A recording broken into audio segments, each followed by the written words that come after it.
Welcome. In front of me is a Motorola Edge 20, and today I'll show you how to hard reset the device through settings. So obviously, to get started, you want to open up settings. From here we're going to scroll all the way down to system,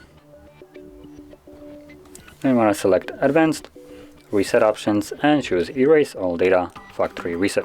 Now once you selected it, does give you a message that this will remove basically everything that is listed right here. So if there is anything that you'd like to keep, maybe some photos, music, user data, do back it up beforehand, because otherwise you will lose it permanently. Now, assuming you have already done it or you simply don't want to, and select erase all data and then erase all data once more, and this will begin the process.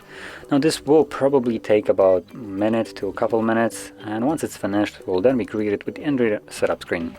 So I'll be back once that is visible.